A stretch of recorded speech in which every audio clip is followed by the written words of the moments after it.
Yes. Welcome everybody to the World Class Cast. I am your host, Jerry Bostic, the owner of World Class, and with me today is one of my good friends, the one and only Andrew Anderson. How are you, Jerry? I look forward to this all week. When I found out I was going to be on it with you, I was just like tickled pink. That's what everybody says, and I know everybody is full of crap. No, it's good times. Good times. I'm blue. Not brown, huh? No. And my nose is not brown either, like some people are, So, I've noticed that there's a good fair share of people in the wrestling business that their nose is brown. Yeah. But it's only at the right times. Times. That's the one thing. That's the one thing. I've never kept my nose brown. I've always been, as some people would say, transparent. Because I've always been, you should know me by now. I am what you get. You know what I'm saying? I've always admired that about you. I think that's really how you should be. And I don't think my nose has ever been brown either. It's stayed big, but it's never been brown. You don't have a big nose. It's just been broken a few times. It's always been big. I would never be one to have plastic surgery, but if I did, that'd probably be exactly what it was on. I would get rid of my big nose, but then it wouldn't be me anymore because it would be noticeable. That's true. Your nose really ain't that big, but you know what? If you think so, you're the boss. Hey, I'm gonna have a brown nose. Yeah, your nose is big, boss. I think more people. There's one guy that usually joins these, and he always used to make fun of me for my forehead. So maybe that's what it is. I'm right behind you, right there, man. The receding hairline. I sneeze, as Bill Apter would say. I sneeze, and there's a follicle count in the air.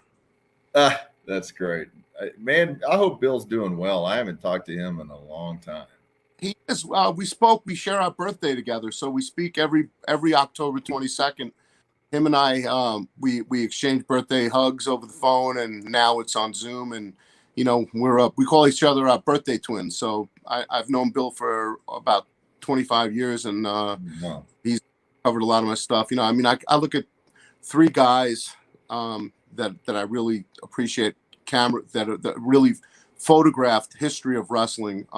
Bill Apter, George Napolitano, and Scott Romer. Those are three guys that I really have always really admired. They did a lot for the business, the industry, and Bill and George Napolitano, especially, the two of them had taken a young guy like me and made sure I got my fair share from the indies, publicity, and put me over, so to speak. And it's been really cool. So you recently celebrated your birthday. I noticed before we went live that you had one of your birthday gifts. Why don't you tell everybody about this? I think it's amazing. What do you think that is? How many people go to a hotel room, meet their friend who's just about to perform on stage, and I'm going to see the Ace Frehley Alice Cooper tour. Ace brought me into Tupelo, Mississippi for my birthday, and he says, they tell me to wait in the lobby and don't move. So I'm waiting at the lobby. I'm at the bar. I'm not moving. Of course, you can't leave me at the bar. But so I'm not moving. And my buddy Craig Massey, Craig Massey's there with me, and we're there down in double shots of vodka, and he's having double shots of vodka Red Bull. I'm having double Jack and Diets, and then Ace says, he goes, I hope you're not too drunk, because I've been sober for like 15 years now, 14 years. He goes, I hope you're not too drunk. Come on upstairs. I was like, now? You're going on stage in like an hour. He's like, come on up. I need you to help me move something. So I go up. And there's a guitar case on the bed. He says, I can't move this. I said, what are you talking about? He said, I can't move it. It's too heavy. Open it up and see what the fuck's in it. I open it up, and Gibson Epiphone. I can't even imagine it. That would probably almost put me in tears. What was your reaction to that? Well, saw the initial one. They caught it on film, and I was like almost in tears. I was like, Ace, this is the best freaking thing anybody's gotten me in 54 years. Fuck. I grew up idolizing the guys in Kiss, just like I grew up idolizing a lot of the, like Joe Laurinaitis, a friend of ours, passed away, and a lot of these guys that I grew up and you grew up. Rest in peace, Joe. Rest in peace. Man. Yeah, they're our friends now, and I think I could be wrong, but wasn't I the one that told you that Joe passed away? Because I seen it, and I called you. Me up that morning. And I remember, we just both sat there and cried on the Yeah, phone. you called me that morning. Joe was 'Cause such a good my dude. connection to you. Yeah, it 'Cause was, in Joe was, fact. yeah, that was my connection to you, and Joe introduced us together, and we became friends through Joe, and Joe was our mutual friend, and so it kind of really, we lost Joe, but now we have each other. You know what I'm saying? Yeah, Look, and I'm really excited too. Kim is joining us for Christmas Star Wars, and I I love hope she'll keep coming to the shows. And Kim, for those of you who don't know, Kim is Joe's wife, and Joe's with him. Yeah, wonderful lady, wonderful lady. yeah. I'm a big fan of Joe's family. I had the pleasure, of DJing his daughter's wedding, and just so many great people, man. Well, And Jaden just got he's on working for the NWA now. I understand. yeah, I saw he had a match, I guess, or he has an upcoming match. Maybe it was tonight on Fight. I'm not sure exactly when the NWA Tim Storm. airs. Do what? He's working Tim Storm. I think he's wrestling Tim. Yeah, that's right. You Yeah. know, I miss a lot of the NWA because it costs money. What doesn't these days, right? Oh, I'm telling you. So So, Andrew, tell everybody what made you get into wrestling, and tell them how long you've been in the business, who trained you, and all that good stuff. it's going to go on 26 and a half years now, almost 27 years in April. I first met by the name of Rocky Jones, who used to wrestle under the name in Portland as Mike Masters. He was, when I was in college in 1989, I was graduating college, and yes, right, 89, I'm old. Look good. It happens when you have that Olympian immortality gene going through you. The hammer of the gods lives in your veins. So, but I love it. yeah, I met Rocky Jones, aka Mike Masters, and I met him at a bar in New Jersey called Fatso Fogarty's, where we all used to go. It was a college bar, and one night there was nobody there. It was a dead night, and I wanted to talk to him, and he was jacked up, and he looked really good. And I said, "You look like you could be a worker, well, now I call him a worker, but a wrestler." And he said, he goes, "Yeah." He goes, "I wrestled," and pretty soon, he confirmed everything. He had Hacksaw Jim Duggan on the phone, who was a major star at the time, and he put Hacksaw on the phone with me and everything. And he used to room with Mike Hagstrom and Jake Roberts, and it was pretty cool. So but nothing came. He said, he goes, he goes, "You're a big kid. Why don't you come up and train?" And I didn't think nothing of it. And then, years later, down the road, I was bouncing a few miles away, and I was working as an investment banker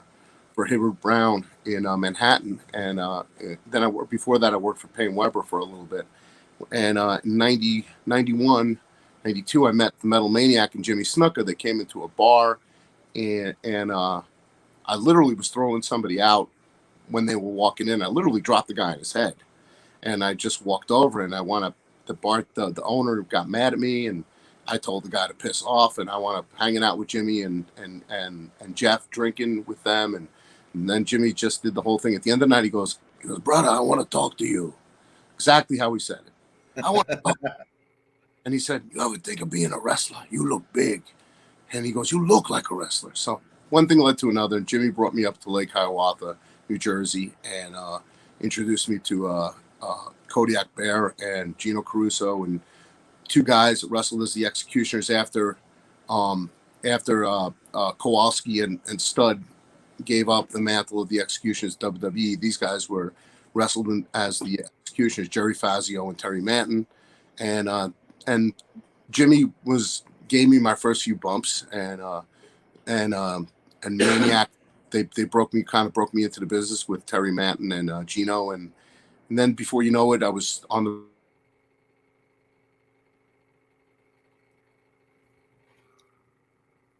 Can't hear you.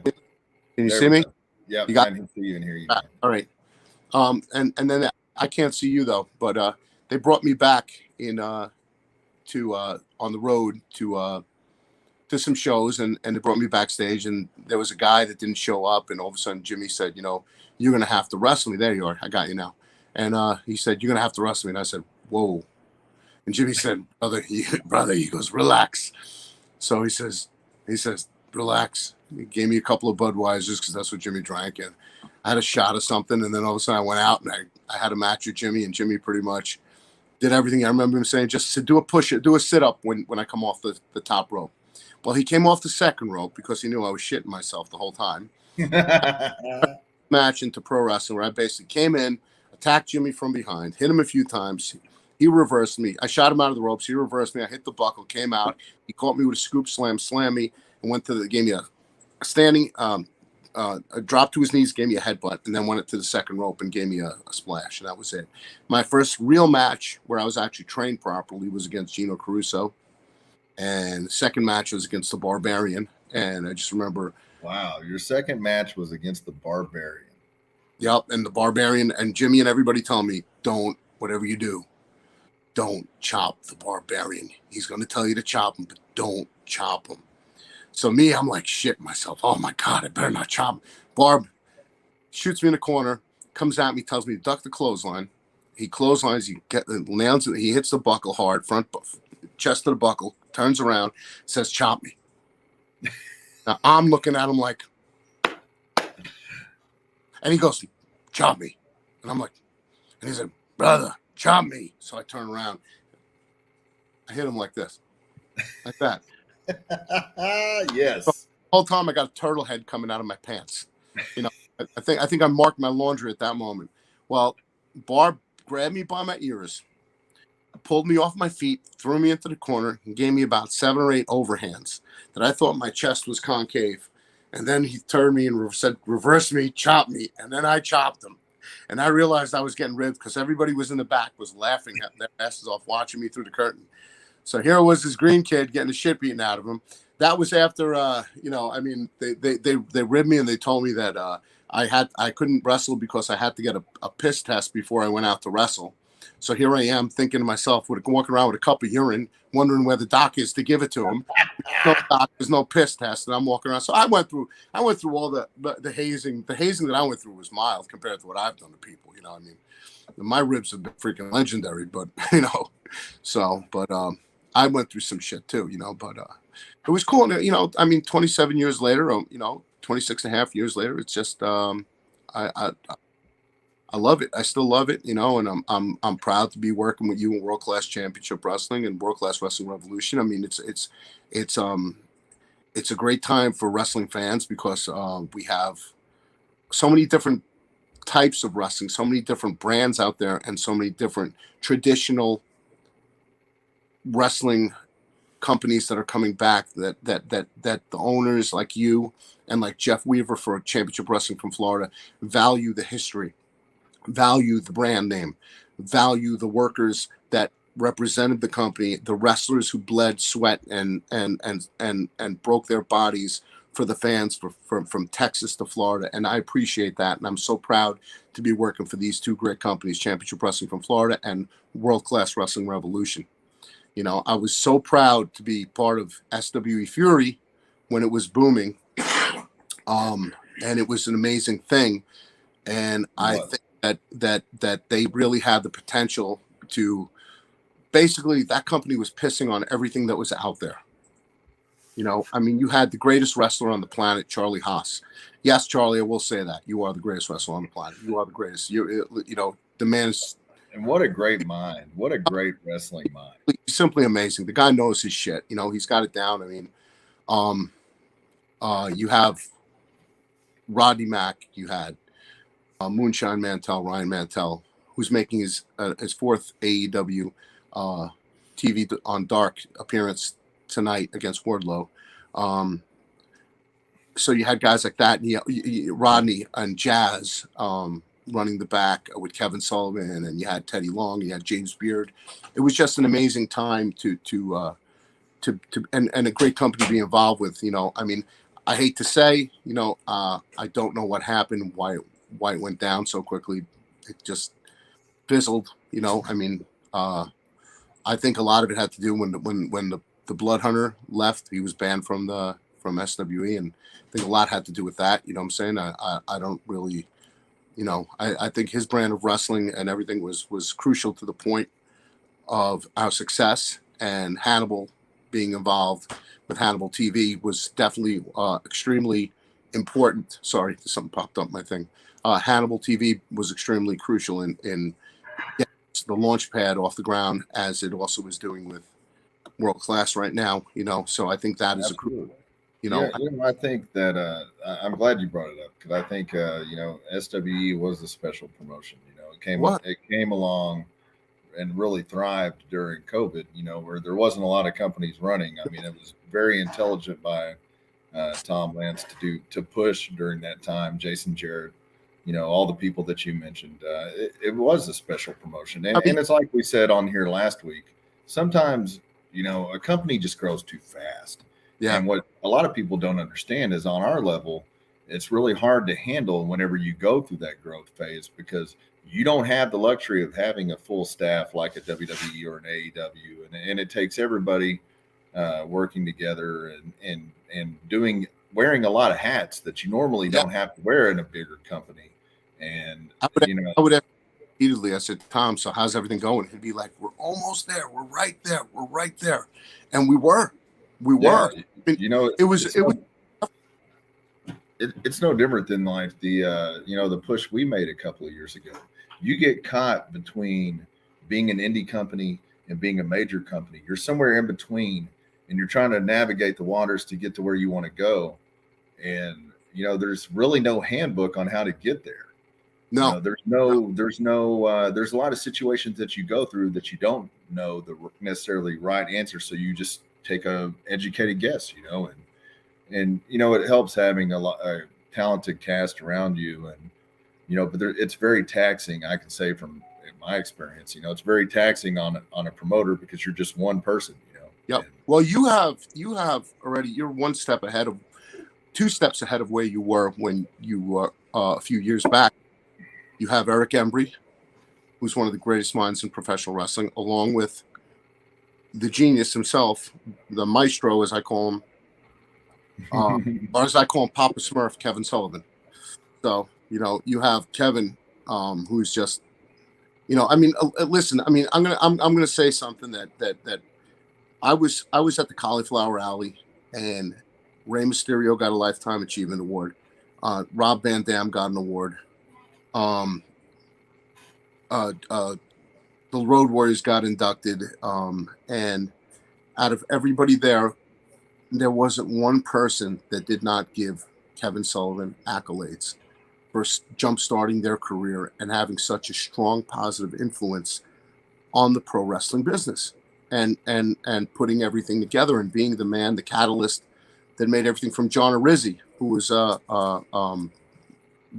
he was the host, and he ran a bunch of shows overseas, and he had Kevin as part of his roster and everything. I mean, these guys, they all paid tribute and homage to Kevin Sullivan, because he is, he took me out of mothballs and all of a sudden said he didn't like the way I was being branded in SWA, and he didn't like it, and he said, we got to turn you baby. And the reason why he wanted to turn me baby was because he wanted to turn me into something else down the road, which we wound up doing in Florida, in Indianapolis, and once again in Portland, Oregon.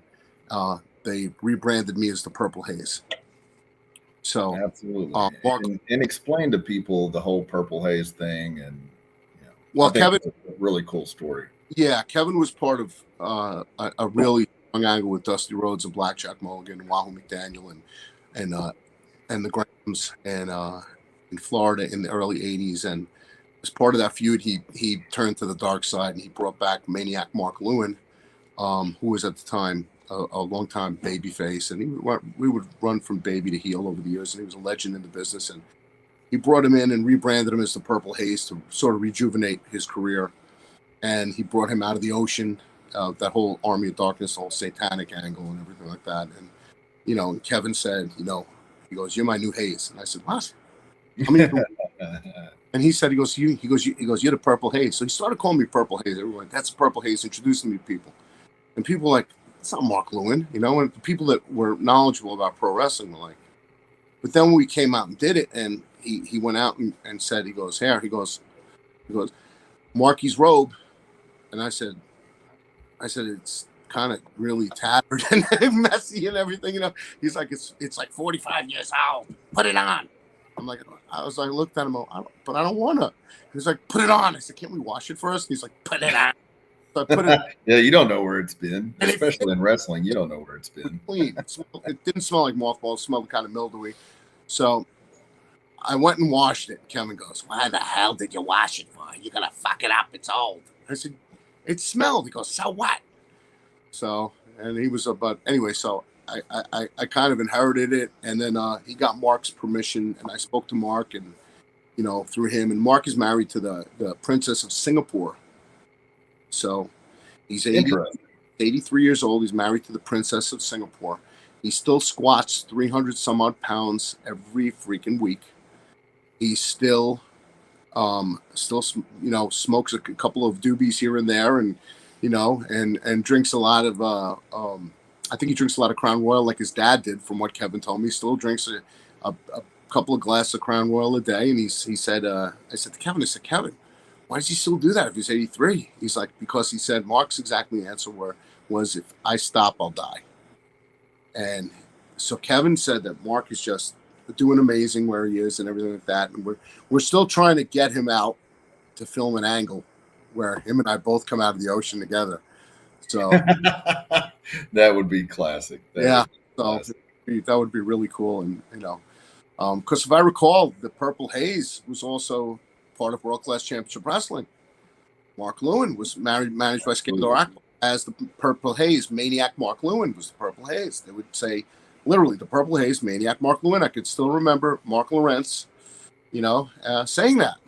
So Mark Lowrance, the true voice of World Class, and he will be joining us at Christmas Star Wars December 11th. To me, it's amazing, Mark coming back into the fold. Oh, dude, that is just like, all I gotta say is when you posted that and you announced that I was part of the show, to me it was pop time 10. You know what I'm saying? That was like, I think sometimes Mark doesn't understand just how important he is to the history of wrestling, because he's such a humble guy. Major impact in wrestling. I mean, one of the premier announcers of his day. Oh yeah. He called it like it is. He was so into it, so serious, and so he was just phenomenal. I mean, it was just such a special time in wrestling. Yeah. Let's go through some of these comments real quick. We'll kind of get caught up on what people have said. Looks like we had Lurvy 1963 says quite a few SWE wrestlers joining World Class. Who's next? The notorious manager Nigel Rabbit. Well, I'll ask you, Andrew, since you worked there for a while. Of the people that's not with us at this point, who would you like to see eventually show up in World Class from SWE? I would love to see Bam Bam Malone and Obi Bryan. They were my tag team partners for a while. And they were also my opponents on and off, and I would love to see them make their debut. I would also love to see Ivan Warsaw. He's a Texas guy, and he's a phenomenal, amazing. That guy lives in Texas? I think he does. Yeah. Yeah, I did not know that. Yeah, I saw some of his. I think it was Enzo. With Enzo. Ivan Warsaw, amazing. Best performers on the planet. Underrated. I mean. It's just the talent that you guys have amassed already is just intense. I mean, Rodney Mack. I mean, like I said, Rodney was my tag team partner for a few times in the NWA. Me and Rodney had some great tag team. We had a great tag team match against Snitsky and Mike Knox, two giants. Snitsky, yeah. Yeah, good times, man. So Ronnie will always be one of the toughest guys I've ever met, and he's doing his own thing at the Dog Pound, and they're very successful. And I think I'm going to be there on January 29th, working for them. So for those of you in the San Antonio area, with SWE kind of going in two different directions, the promotion's just not running at the moment. And you have a lot of the talent in San Antonio at Dog Pound and a lot of the talent with us at World Class. If you're in the San Antonio area, you should definitely check out Dog Pound. Rodney and Jazz, super people. Yep. You know, a lot of super people on their shows. And family to me, man. Family to me. That's the, I've said it before, and I said it again. A lot of the guys from SWE became like family and were family to me before that, and then afterwards. Charlie and I know each other for 25 years, 24 years. Charlie Haas has been one of my first friends I made in the business. When he broke in, you got to remember, he came out of Seton Hall and worked in the New Jersey area, Jersey All Pro Wrestling. He worked in Jersey Championship Wrestling, JCW. I was actually the first Jersey Championship Wrestling heavyweight champion. He was the first tag team Jersey Championship Wrestling, the Haas brothers. So it was me. I was their heavyweight champion. Charlie and Russ were the tag team champions.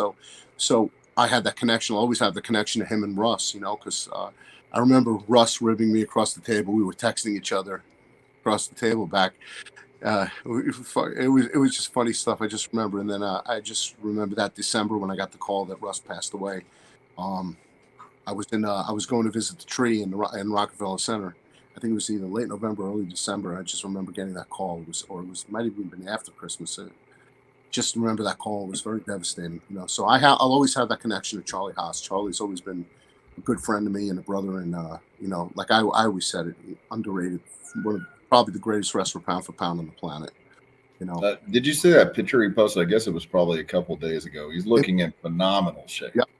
Speaking of phenomenal shape, baby. Yeah, you're holding your own too. I thought you were going to say me, but then you started flexing. Oh, you always look good. You always look good. Always look good. I mean, I blew up a little bit. I got pulled aside at SW, and by basically, they actually had Charlie call me up and said, Charlie called me up and said, hey man, I just want to give you a heads up that they're saying you got a little heavy and you got to lose a little weight, and the way Charlie goes off. So you got to lose a little weight and get in a better shape, and I'll help you along the way. If you need me to help you, I'll help you. And I said, I do a pretty good Charlie Haas, don't I? So he was like, you got to help me. You got to let me help you out. And then I went ahead and I said, Charlie, I'm ahead of the game already. I dropped 15 pounds. Oh, okay, good. That was funny. So then I dropped. So now it's a total of 59. Wow. What I ate today, 62 pounds. So between 59 and 62 pounds. What do you have to say for anybody that's watching that might be going through weight issues, that might want to lose weight? What kind of help can you give them? SSP Nutrition, sponsored by Andrew Anderson, right there. So SSP. I mean, that was a shameless plug, which is funny because I had no idea you were going to give it. SSP, we have pre-workout, we have post-workout, we have all types of protein. SSP is one of the products which I endorse. So there you go, right there. Put on That's some. Great. Where do they get SSP at? What's the website? You can get SSP, Scientific Sports Products Nutrition, at Amazon.com. So you can get it, and it's fully Anderson endorsed. But that's not why you asked me. I say anybody having weight issues, weight starts within yourself.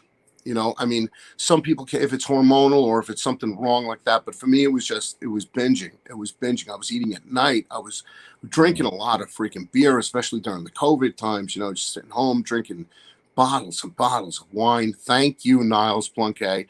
Drinking that wine, you know what I'm saying? And another great person, Niles Plunkett. Yeah. I love Niles. Great. I'd love to see him work for us, I mean, I'd love to see him. I'm sure that he will. I have no doubt. I mean, he's working for me live. Great dude. I understand it's sometimes tag team partners working for you. Oh, Flex Serba, yes. Barry is one of my favorite human beings. I love it. Barry's a very diverse, one of the most underrated characters and performers in the business, just like Niles Plunkett too. One of the most underrated characters. Barry is capable of doing anything you want him to do, and he is shameless. He will do whatever you want. Whenever we were doing a lot of pop culture crossovers into movies and sports and stuff like that, Barry was game for whatever. In fact, he relished it. Like, he loved doing these roles. Yeah, he's a great guy. He's such a good dude. Man. I mean, I don't know him all that well, but the time that I've spent with him was always a blast, man. We got along really good, and easy going, man. He's easy going. I feel like I know him my whole life. It's just like one of those guys that you just get along with and you click, and the guy is so knowledgeable about the business. He's like it's like Niles Craig. He's yeah. I mean, they're like two peas in a pod. Yeah. So, but yeah, so I got it. losing weight is I did it by intermittent fasting, and I just never stopped. I keep doing it. Now you break the fast every few days, or sometimes I'll keep going for a week and then you break it for 2 days because you shock the body into losing more weight. That's how I figured out how to do it. In the meantime, I've been training like a son of a bitch. I lost a lot of my fabled Olympian strength, but you know what? But I managed to make up for it with repetitions, and I'm still pretty. Don't let it fool you. I'm still stronger than the average bear, But I'm just not doing that crazy amount of weight, which was taking its toll on my joints. I mean, knock on wood, my knees, or knock on wood, my. That's better like that, right? Was that a hot? Like real wood. That was a quote. That was from Bill Apter, by the way. Bill Apter used to do this. He used to knock on the door. And it was so in sync. Oh, yeah. Always with him. He was funny. This is a good one. We got Mike D on here, and he says, "You look like Michael P.S. Hayes." I kind of see it in a sense. I get a lot of that, and I get a lot of Hacksaw sometimes, and Baby John Studd. So... Sean Blue wants to know, have you ever fought the Warlord? You fought Barbarian. Have you mixed it up with the Warlord? Wrestled Barb and Warlord. Myself and Rick Fuller have wrestled Barbarian and Warlord on probably every continent on the country except Antarctica. So Big Rick Fuller was my tag team partner for a while. We feuded with Barb and Warlord over the years all over the place. I've had a lot of matches with Barbarian and Warlord. And Terry the Warlord is one of the greatest, nicest guys. Terry Sapinski, one of my best friends on the planet. He calls me up every holiday. We still stay in touch. He's still a big son of a bitch. Looks great. He's had some neck issues and some shoulder issues, but I mean, he's still looks. I think we're all headed for neck issues. Yeah, we already all have them. Yeah, Terry and Barb are still two of my best friends. Yeah, the Warlord and Barbarian still two of my best friends. Love Jason them. Jarrett's actually on. So hey, Jason. Jason, I miss you, buddy. He said Warsaw is actually out of Arkansas, so that's great. That's not very far at all. What do you think of that? Hopefully he's still with us. I don't know when he had that. That comment's not that old. It was like 8 minutes. But if Warsaw is in Arkansas, he's in Arkansas. Yeah, that's not that far. We definitely need to get in touch with him, because I thought that whole the whole angle with that they did with him and Enzo, I thought it was great. It's unfinished business between the two of them. So between him and Enzo, I mean, I already spoke to Enzo, and Enzo has definitely had some interest in coming into World Class. I spoke to him last week. I saw him at Chiller Theater, and he's definitely.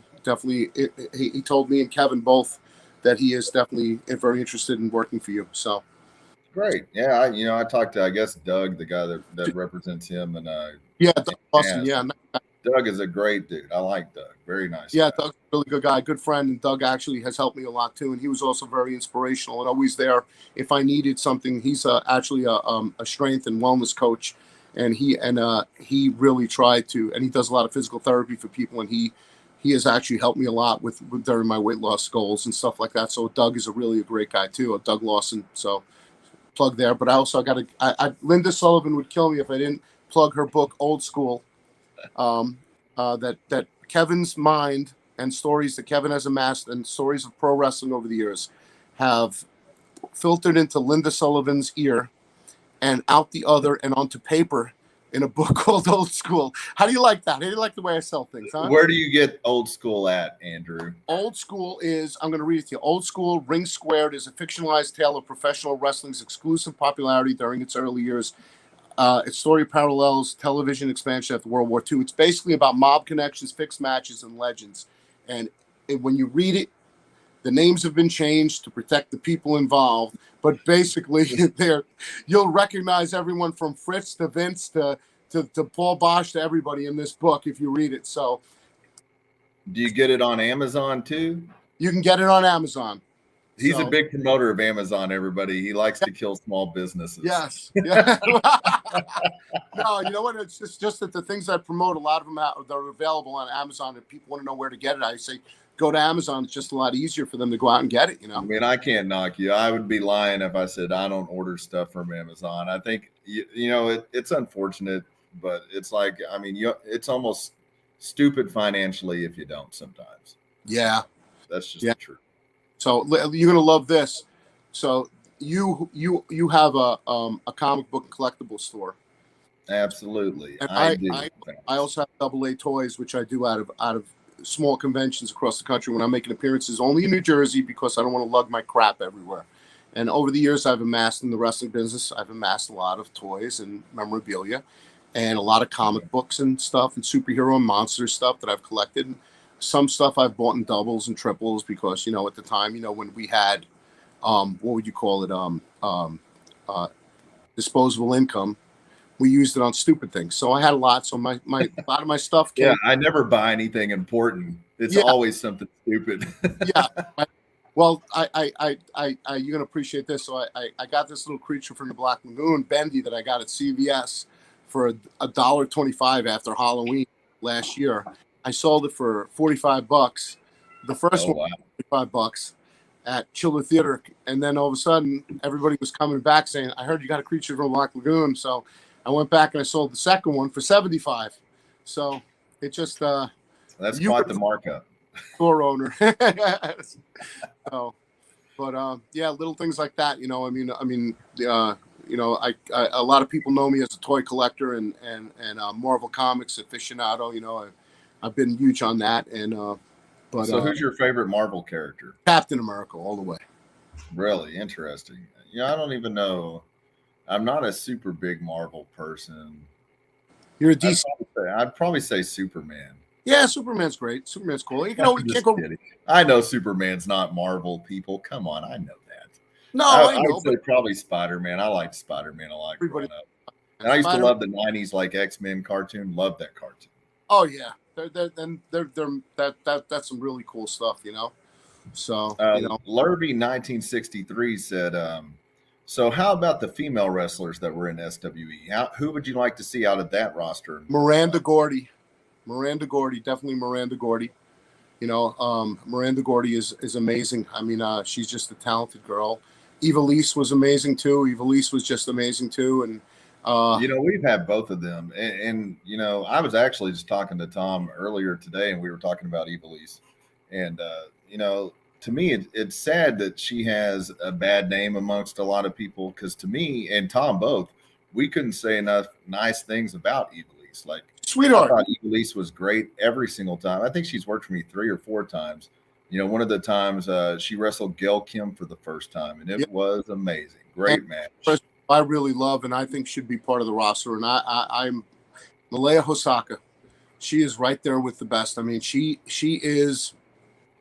the queen of women's wrestling, right next after Jazz. Jazz is the legend, and Malaya is right there, right next to her in my eyes, because Malaya's been around the world, has done it all, and Malaya's a very talented and underrated performer and wrestler, and she's a very tough girl, and she knows the business in and out, and I just think she's a great athlete, and she could train a lot of the younger girls, bringing them up in the business. I mean, that's the way it used to be, and that's the way I think it still should be to a degree, So, because when I remember when I was in the business, now when I was breaking into the business, I think most of the guys who worked on top were a lot older than me. That's for sure. It wasn't like that. Now all the young guys are working on top, and that's why I think it was a lot of the business has kind of like deteriorated to a degree where it is now, where it's all high spots. Night and day different. It's changed so much. Yeah, psychology wise, it's changed. Psychology wise, it has changed. I mean, you have some guys. I mean, I'm tooting the SWE horn and I'm tooting the world class horn over here. But you got guys like Max Castellano and Moonshine Mantell and Niles Poinquet, guys like that had a lot of talent. More talent than I think the other guys that are working on top in all the major companies. You know what I'm saying?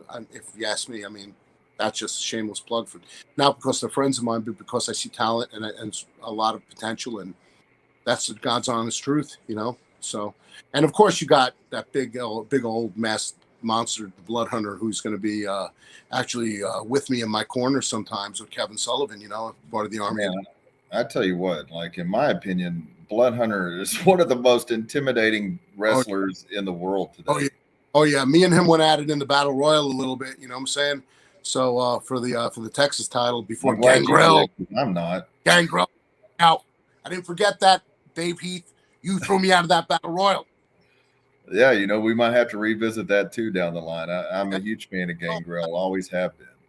yeah. I mean, hell, but that's all past history, whatever, but yeah, I'm really looking forward to December 11th. Wrestling Star Wars coming back, and Mark Lowrance and Eric Embry and Kevin Sullivan, and just the whole roster. I mean, it's just amazing. It's just amazing. I mean, There's a lot of great uh, talent on there. Jason said, by the way, he loves your guitar. Yeah. uh, Jason tell him, said loves the guitar. I said thank you. And he said, yes, unfinished business. And we need to talk to Enzo about finishing that with Warsaw. And I think that would be great too.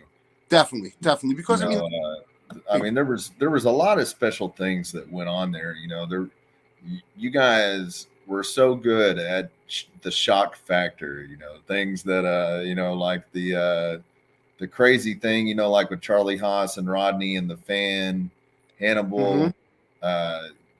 Getting into it with Big Cass on the podcast. I mean, just things that really made you think about the golden years of wrestling, because it seems like we touched on a minute ago, wrestling has gotten away from what made wrestling. It's Yeah, and I'm not knocking the newer talent. I'm not knocking them. no, They can do things that I can never do on my best day. yeah, I agree. I can never do all But to those me, there flips. was something about growing up and having this emotional connection with these people. It's like, because obviously, Hulk Hogan was my dude. Sting was my dude. And, Yeah. by the way, Sting will be joining us in February in Wichita. That can't wait to have Stinger back. Always a real big blessing to have Sting.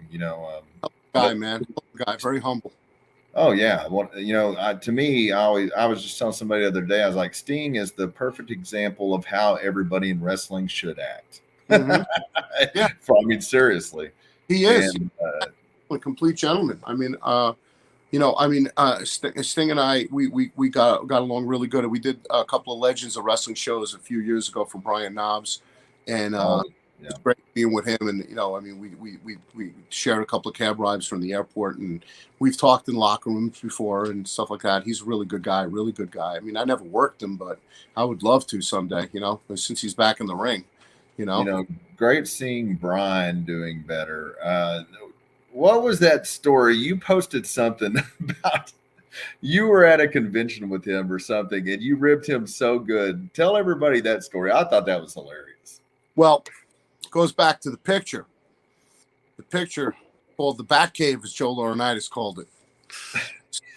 You see, the story with the picture of Knobs mooning.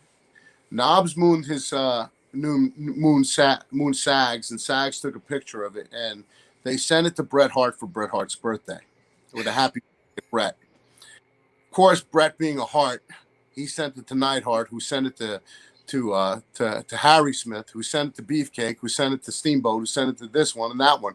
Eventually, it wound up in my hands. I printed it out after it already went viral.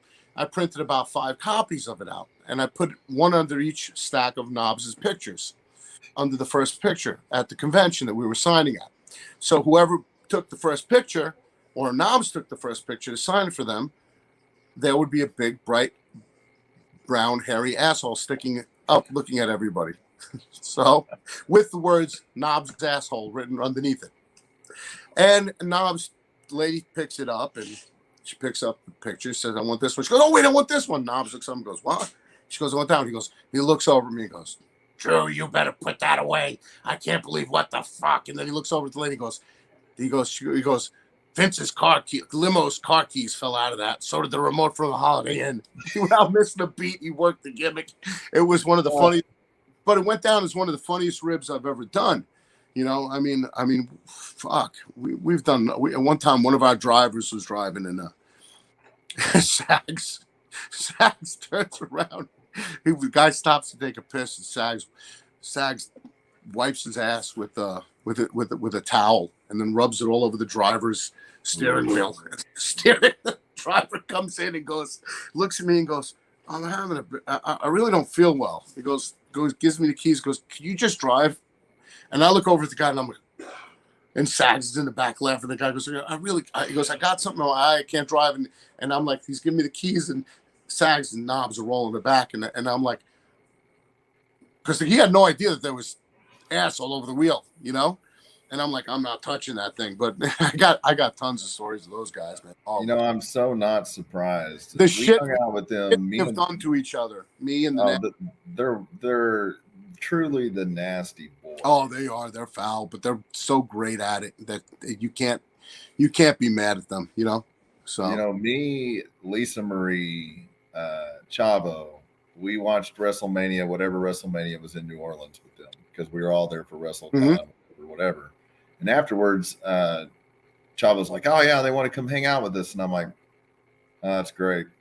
So we go back to like our Airbnb, which was under Jack Swagger's name, Jake Hager, and they take turns like juvenile children blowing up the bathroom. And I'm just like, these are grown ass men. Oh, you can't. Well, Sags comes out and he's like, well, like you ran out of toilet paper. And I'm like, well, I don't live here. He's like, well, don't worry about it. I just wipe my ass with the towel. It's funny because you said that. And he's like, so don't worry about it. And I'm like, why would you use somebody else's towel when you know this is not our house? Because he's like, don't worry about it. You can go get it. I threw it behind the bathtub. And I'm like,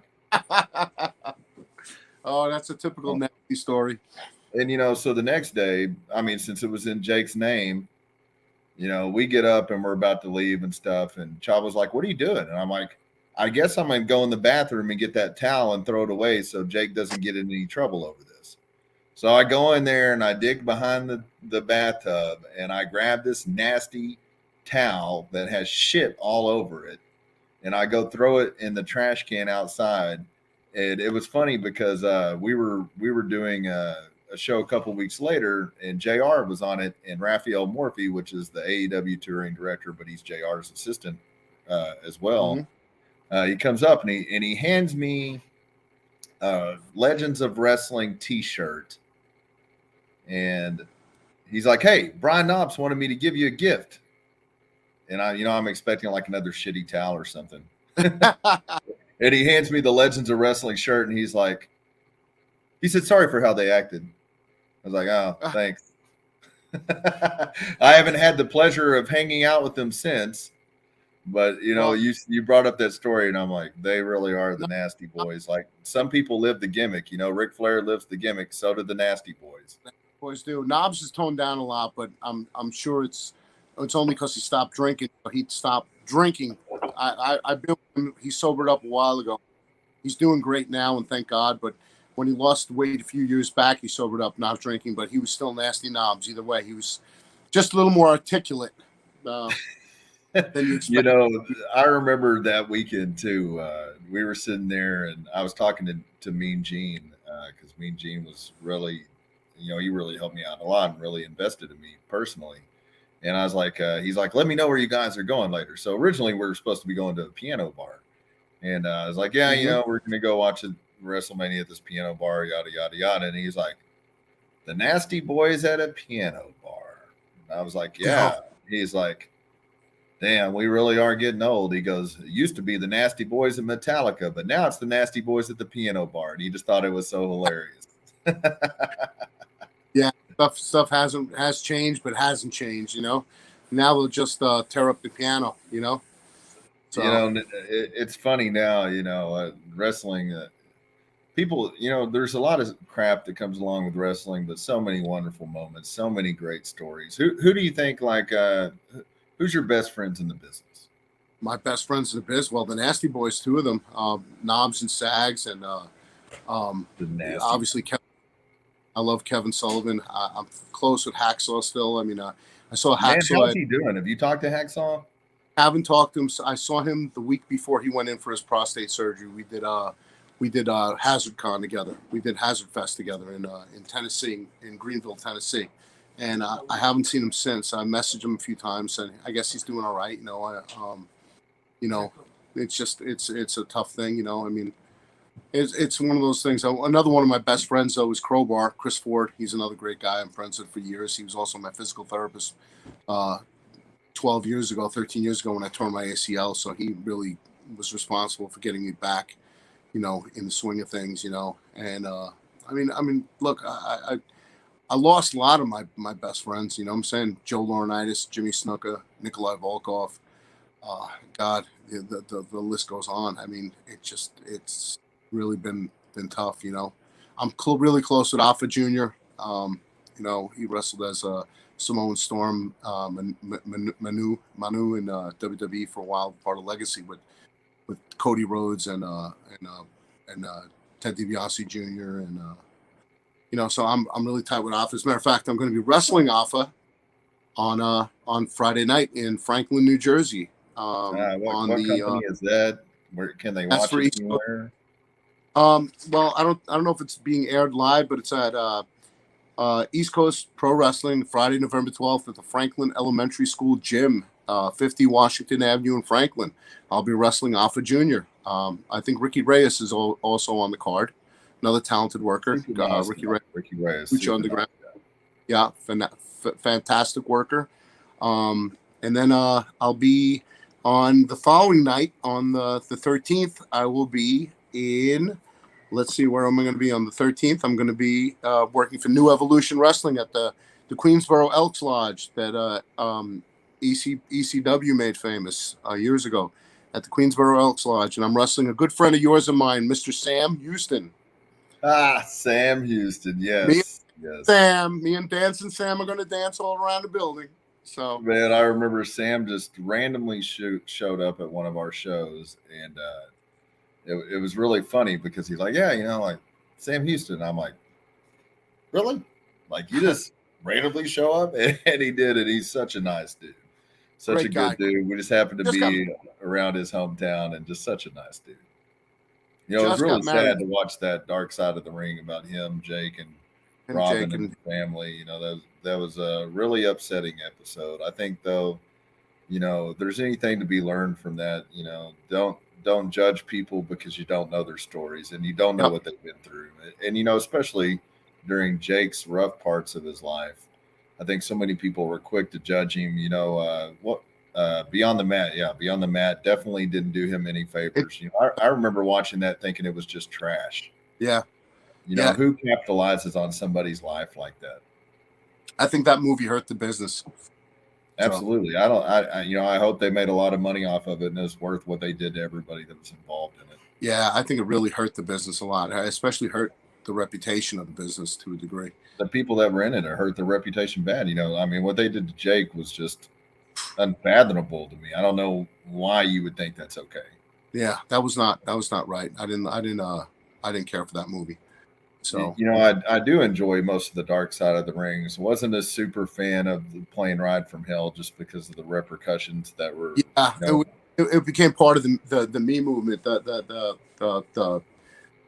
what would you call it? Just all of a sudden, it just became the cancel culture, the woke, whatever it's called. I mean, it's pretty simple. If you don't want to listen to something, don't listen to it. If you don't want to watch it, don't watch it. You don't have to. It's pretty simple. If you're a part of that culture, or if you're trying to wake up or be woke or whatever, it's that simple. It's hard, man. It's hard now. I mean, nowadays, look, the stuff that everybody did over the years, and all of a sudden now it's coming back to haunt them over. That Plane Ride from Hell was, I think, 19 years ago. I could be wrong. Yeah, 21 years was, something like that. And, it's not like, I'm not sitting here condoning people's actions, but, I would be interested to know, Tommy Dreamer lost his job over that. And I've never heard anything bad about Tommy Dreamer from people inside the business. Tommy's a great guy. Tommy's always been a great guy. He's always been he's been a good friend to me over the years. And, I can't understand how the backlash hit him so bad because he gave an opinion. Well, my thing is, you don't know how that show's put together. You don't know that Tommy was even given any knowledge of anybody else's interview that was on that show. Yeah. Well, he gave his opinion. Guess what? He's entitled to an opinion. He wasn't the one that was on that did any of that stuff on there. That was not him. So Like it was beyond me that he just lost his job over it. That's, I mean, if anything, I mean, okay, reprimand him for a couple of weeks, whatever. But the more that people succumb to this stuff, the more it's going to keep happening. well, I for one am going to watch Rudolph the Red-Nosed Reindeer this year. Oh, which one? The classic one? Classic one, because I mean they're saying that was going to be part of cancel culture too, and you can't listen to "Baby It's Cold Outside" by Dean Martin because it's a rape song, and all this stuff was like all of a sudden. But those two things, I mean, I've never been a fan of "Baby It's Cold Outside," but I love Rudolph. I love Dean Martin, so I love Rudolph and Dean Martin. Christmas without Dean Martin is not. I used to love the Dean Martin Christmas specials. I was always a big fan of Rudolph, and then every year I watch Mickey's Christmas Carol and Home Alone. I like the Charlie Brown thing. Charlie Brown, man. We definitely grew up amongst the best of everything. We did. We definitely did. March of the Wooden Soldiers, Stan Laurel and Oliver Hardy. Do you remember that? Yes, absolutely. Yep.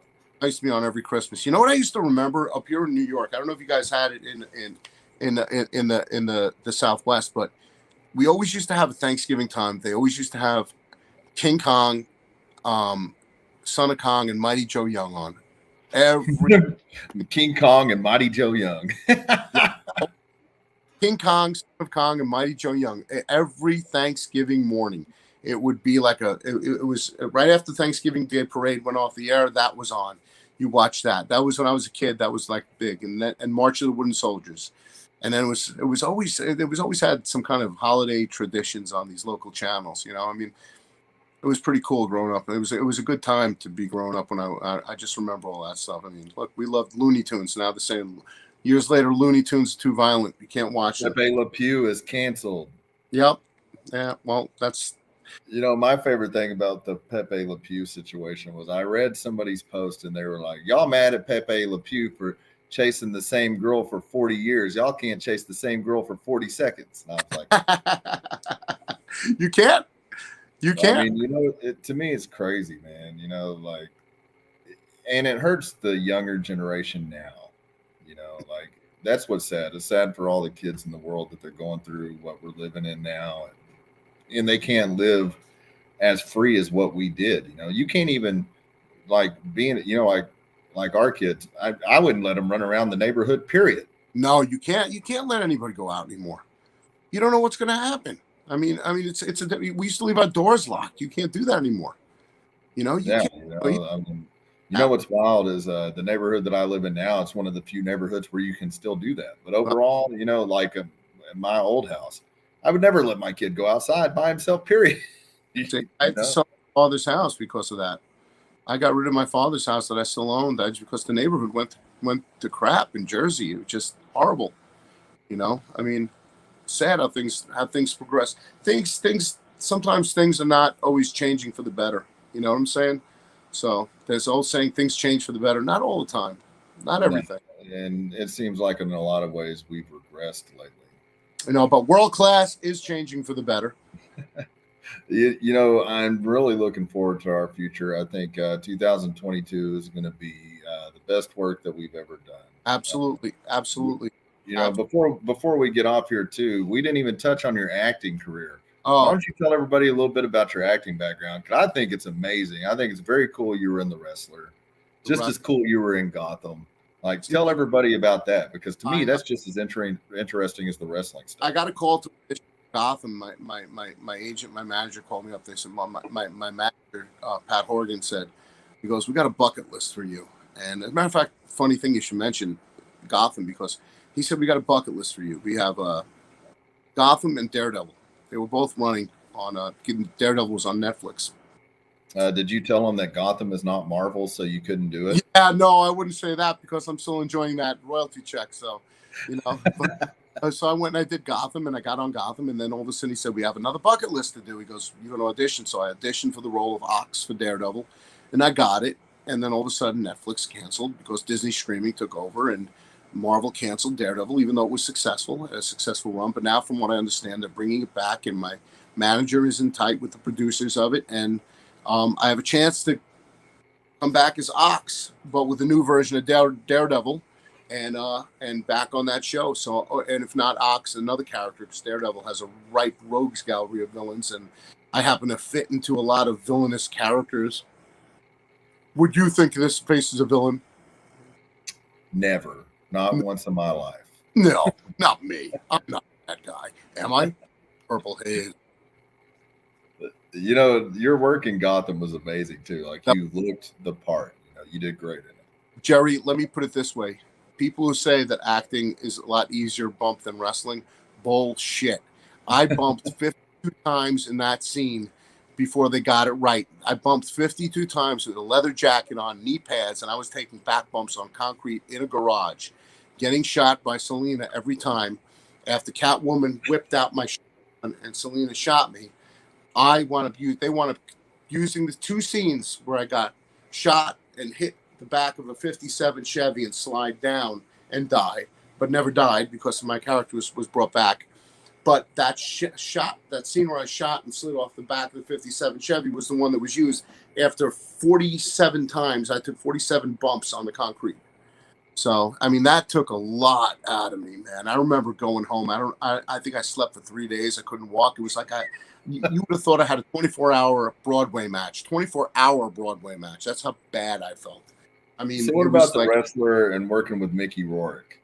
That was great. Mickey was great. Mickey was so great. And I want to thank Alpha Senior Pops for actually putting that together with Evan Ginsberg and Darren Aronofsky, because they got me into that. And Darren was the director was the one who told me that I have a bright future in the acting business ahead of me. And he was the one who really put me over, and he's the one who really pushed me into the acting world. And the Skittles, Doritos commercial.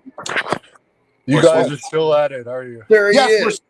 Here he is. Hannibal is back. Hannibal, I got to tell you something. You have a date with destiny. Dr. Caprio is going to be giving you your stem cells and me my stem cells in my wrist for my tendon. He already did my shoulder twice. He's going to be doing your shoulder.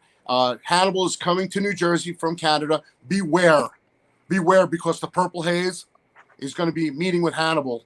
And, I just hope you tell that big nasty blood hunter that I need him as a tag team partner down the road. So just for the record, you got to talk to Kevin about that, because Kevin and Blaze manage his affairs. Yep. And Kevin already told me that the blood hunter's got my back. So I'm looking forward to that one, but in the meantime, me and Hannibal are going to have a good time in Jersey, because after we get our stem cells and we start regenerating our broken up tissue, we're going to go and have some sushi at that famous sushi place that I always go to.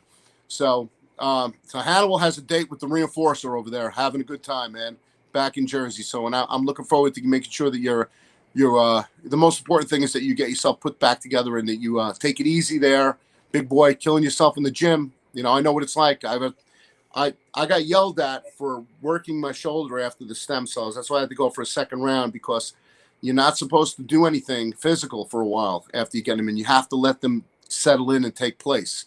Are you listening to that, Hannibal? Yeah, it went out the other. He should be taking it easy, but he just got done working out, everyone. That's why he didn't join us tonight. He should be resting, but instead he's working out.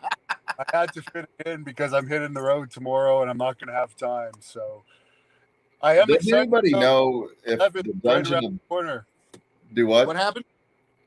I just said December 11th is right around the corner. So it is. That and Andrew come into that event back at Southern Junction, where Andrew's had a lot of good matches. So it's exciting. Oh yeah. Does anybody know, is the Dungeon of Doom trademarked? I don't know. I know the Army of Darkness isn't. I don't think the Army of Darkness is. There we go. That's great. Cut Andrew out, put that flyer up. Yep. Yeah. Hey, Andrew, you actually made the flyer at a good spot. Yeah, you know what? Somebody actually had to. Can you believe that I made a flyer? That I made the flyer? Is Jason Jarrett watching this? Jason, Air 5. You put me on the flyer. Look at that. It's the analytics. The analytics must have said that I belong on a flyer. You know what's crazy is I just realized yesterday when I was putting together some other marketing materials that I totally left Moonshine off of it on accident. Well, Moonshine is AEW this week. Didn't he just wrestle Wardlow on Dark Night? Wardlow. Yeah, and I really want to see that. I bet that was probably, well, I don't know if Wardlow can hang with Moonshine, but if he can, I bet that was a good match. I mean, in all honesty, Moonshine is twice the worker. Nothing against Wardlow, but Moonshine is twice the worker. Yeah, Moonshine's amazing. He's an amazing athlete, great talent. So, oh yeah, I think he's one of the best around right now, for sure. So, hey, you know who else I'm trying to get to come into to Jersey to get his stem cells? Rene Dupree, another mutual friend of mine and Hannibal's. Yes, I'm trying to Dupree and Rob Conway. Yes. Yep, I'm trying to get to bring them in. So I love La Resistance. Yep. I think Rene. You know what I would love to see? La Resistance against Hannibal, against up in Greater Northwest Wrestling. La Resistance against each other for Hannibal's Greater Northwest Wrestling. Apparently, Sylvain Grenier inherited $2 million from Pat Patterson, so that one's out of the question. But I guess Rob Conway and Rene could go at it. Rob Conway versus Rene Dupree would be interesting too. I don't think they've ever fought, have they? I don't think so. No. That would be an amazing match. I would like to see that. You know, or maybe it's funny. I have Bud Hunter Grenier, by the way, just for the record, for anyone that doesn't know that. Well, maybe champion. And Andrew Anderson against Rene Dupree and Rob Conway. I don't think Rene Dupree wants any more of the Blood Hunter after what happened. I saw that. I remember watching that match, and I was just like, there was like 3 or 4 times in that match, I was like, It actually aired on Pro Wrestling Noah's streaming service this week, where Rene Dupree works for Pro Wrestling Noah. He's under contract there, and that company has a lot of buzz these days. So, wow. You know what I want to see? I want to see PCO and the Blood Hunter. You know, funny story, when we were at WrestleCon a couple of years ago, you know, I don't really get that excited about, you know, it's random things, you know, like La Resistance. We're sitting there and I was like, oh my God. Chavo's like, what? And I was like, can you let me have a moment? Like, go back to signing your autographs. PCO just walked in, bro. And he's like, are you fucking serious? And I was like, I'm dead serious. Sign your autographs. Let me look at PCO for a minute. You know who I want? You know who I want in world class? I want to match with Crowbar. I want to match with Crowbar because me and him have unsettled business. And we have unsettled match where he had Didn't he just win AEW? Yes, he did with AEW, but I think he's still available. I think he should have a match with the Purple Haze. Well, what about the Godwins versus the Blood Hunter and Purple Haze? Are they still wrestling? That's a dream match. Are they still wrestling? They'll come out of retirement for that. Don't ask silly questions. I don't know. I'm with the Godwin. I think Phineas is a cook now. Is Billy? Yeah. Well, see, he can cook people food before the match. It'll work out great. He's got catering already figured out, Hannibal. Yeah, I mean, just different pig dishes, you know? Yeah. Makes sense. That's funny. Guys, close this off because I'm going to drive home. I'm getting hungry. And you were talking about sushi there. That's making me even more hungry. I know. I haven't ate yet either. Andrew, plug your social media and stuff for everybody watching. I'm wrestling November 19th. I'm working at ISPW, Totowa, New Jersey at the PAL. It's also affiliated with a store in Jersey, the Wrestling Collector store, Route 23 in Stockholm, New Jersey. Great guy, great friend of mine, Tommy Fierro, runs the building. He's also brought back ISPW, which is an old school wrestling company, which was around in the 80s and the 90s and the 90s and into the early millennium, and they're back in full force. And I'm in that Royal Rumble for the heavyweight title on the 19th in Totowa, New Jersey at the PAL. Like I said, November 13th, New Evolution Wrestling at the Queensboro Elks Lodge. I'm wrestling Sam Houston. I'm wrestling Alpha Jr. this Friday, November 12th in Franklin, New Jersey at the Franklin Elementary School. Also, I'll be at on December 19th, I'll be at the Allentown, Pennsylvania Fairview Fire Company with Kevin Sullivan, with Vampiro, with a bunch of other, The Godfather, all doing a signing over there. You can also get my T-shirts at www.prowrestlingtees.com/Andrew Anderson. So pick up your exclusive Andrew Anderson tees there. You can also catch me, meet me at cameo.com/The Reinforcer. I'll do a meet and greet for you virtually through Cameo, birthday parties, birthday wishes, anything.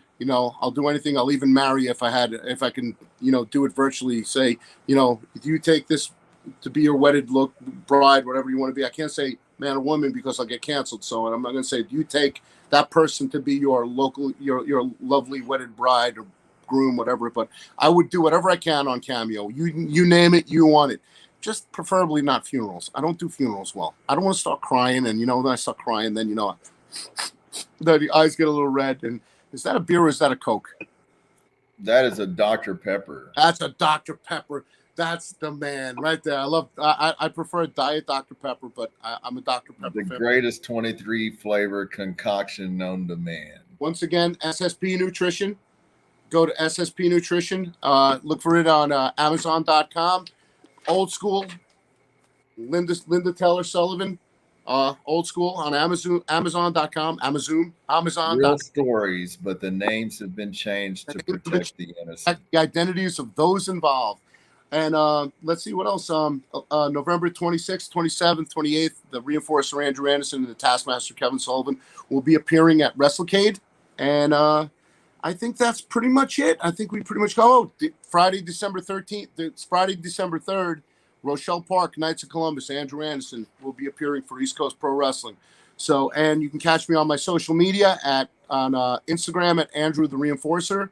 On Facebook as Andrew.thereinforcer.Anderson and Drew the Wrestler on Twitter. So, and you can also catch me in two of the hottest companies on the in the United States. I'll just say it that way: CWF Reloaded and World Class Wrestling Revolution. So the rebirth of Championship Wrestling from Florida and the rebirth of World Class are in the form of Championship Wrestling from Florida Reloaded and World Class Championship Wrestling, World Class Revolution.